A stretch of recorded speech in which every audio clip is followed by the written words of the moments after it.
नमस्कार दोस्तों, मैं सागर चौधरी आप सभी का स्वागत करता हूं मेरे चैनल वेट सजेशन पर। आज कुछ नया सीखते हैं। वीडियो शुरू करने से पहले अपने अभी तक मेरे चैनल को सब्सक्राइब नहीं किया है तो सब्सक्राइब कीजिए और बेल आइकन को क्लिक कीजिए। दोस्तों, सितंबर महीना शुरू हुआ है तो अब पशुओं को टीकाकरण करने का समय शुरू हुआ है। पशुओं के टीकाकरण करते समय कौन कौन सी सावधानियां बरतनी चाहिए, इसके बारे में हम चर्चा करेंगे। पशु में टीकाकरण बहुत ही ज़रूरी है, ये बात आप ध्यान में रखें।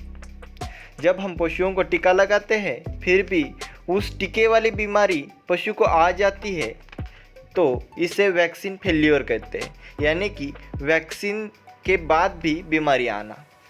टीकाकरण करने के बाद भी बीमारी आती है, इसका मतलब है टीकाकरण करते समय कहीं ना कहीं गलती हुई है। आज के वीडियो में हम इसी पर चर्चा करेंगे, तो चलो शुरू करते हैं।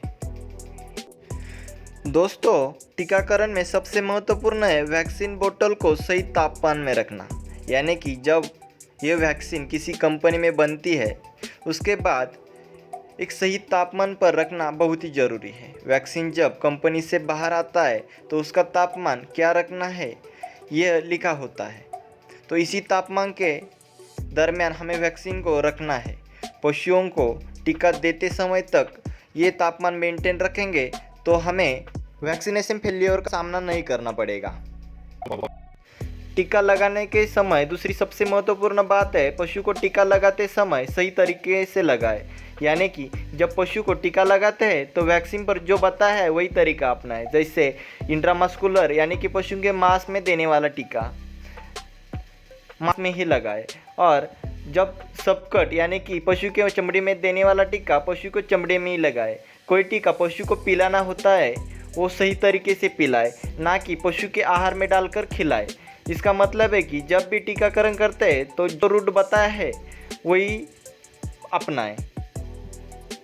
इसके बाद जब भी हम पशु को टीका लगाते हैं, टीका लगाने के बाद जिस जगह पर टीका लगाया है उस जगह को अच्छी तरह से मसलना होगा, जिससे वैक्सीन अच्छी तरह से फैल जाए और आगे जाकर पशु को वैक्सीन की गांठ तैयार ना हो। तो इस बात का विशेष ध्यान रखें।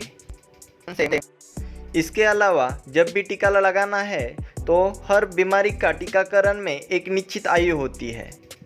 इस आयु के पहले पशु को कभी टीका न लगवाए, ये बात हमें ध्यान में रखनी चाहिए। इसके बाद जब भी पशुओं का टीकाकरण कर रहे हैं तो नई नीडल का इस्तेमाल करना है, ये ध्यान में रखें, क्योंकि हर पशुओं में अलग अलग बीमारियां रहती है। तो हम जब हर एक पशु में नई नीडल यूज़ करेंगे तो उस बीमारी का संक्रमण होने से हम बचा सकते हैं। इसके बाद जब भी टीका पशुओं को देते हैं तो टीके का समय सुबह का रखें और वैक्सीन को कौन से महीने में देना है यह भी याद रखें। जब भी सही समय और सही महीने में टीका लगाएंगे तो वैक्सीन फेल्योर आने की संभावना नहीं रहेगी।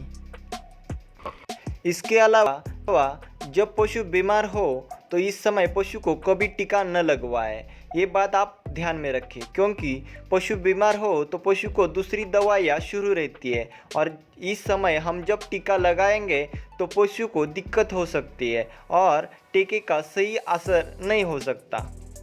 साथ में ये भी ध्यान रखें पशु जब गाभिन हो तो कभी टीका न लगवाए, क्योंकि जब पशु गाभिन हो तो जब हम वैक्सीन देंगे तो वैक्सीन का ट्रेस आकर पशु बच्चा गिरा सकता है। इसके बाद सबसे महत्वपूर्ण, जब भी पशु को टीका लगवाए तो सही मात्रा में लगवाए। टीके की मात्रा बोतल पर लिखी होती है उसी मात्रा में लगवाए, ना कम मात्रा में लगवाए ना ज़्यादा मात्रा में लगवाए।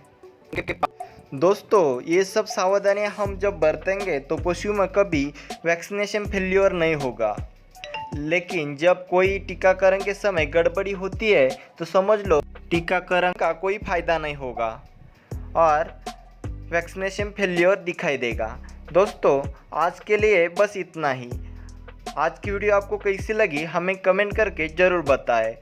इस वीडियो को लास्ट तक देखने के लिए धन्यवाद। दोस्तों, अभी तक आपने मेरे चैनल को सब्सक्राइब नहीं किया है तो सब्सक्राइब कीजिए, बेल आइकन को क्लिक कीजिए, वीडियो को लाइक कीजिए और अपने दोस्तों के साथ शेयर कीजिए। हम फिर मिलेंगे अगली वीडियो में। तब तक के लिए बाय बाय।